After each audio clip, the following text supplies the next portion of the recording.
আমাদের এখানে আজকাল বৈঠক হইতেছে যে দীর্ঘ প্রায় 1 বছর ধরে ত্রিপুরা মথার সঙ্গে ভারত সরকারের রাজ্য সরকারের একটা আলোচনার সুযোগ আছে।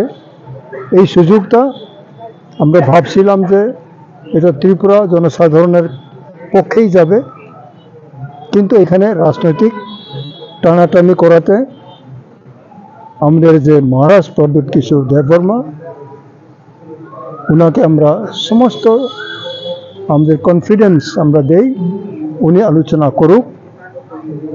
সেইভাবে উনি খুব ধৈর্য ধরে আলোচনা করলেন, কিন্তু আজ অবধি ভারত সরকারের তরফ থেকে সেরকম কোনো পজিটিভ আমরা পাইনি, যার জন্য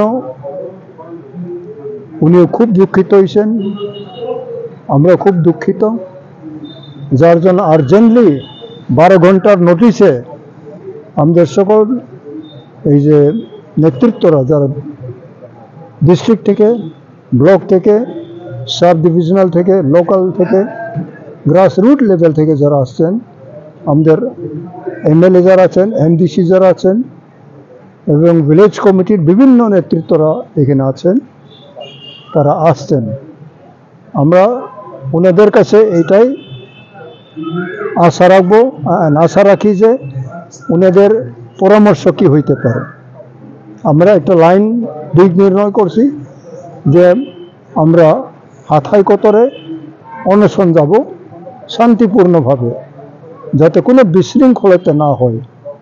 যেহেতু আমরা বিশৃঙ্খলতা চাই না, মহারাজ উনিও চান না, আমরা সবাই কেউ চান না, শান্তভাবে আমরা আমাদের ডেমোক্রেটিক রাইট অনশন আমরা করব, মহারাজ করবেন। তারপরে আমরা দেখি কোনো রকম ভারত সরকার থেকে কোনো সাড়া আছে কি না। 28 বুধবার থেকে অনির্দিষ্টকালের জন্য রাস্তা বন্ধ করে না রাস্তার পাশে, ওইটা আমরা আজকে আলোচনা করতেছি।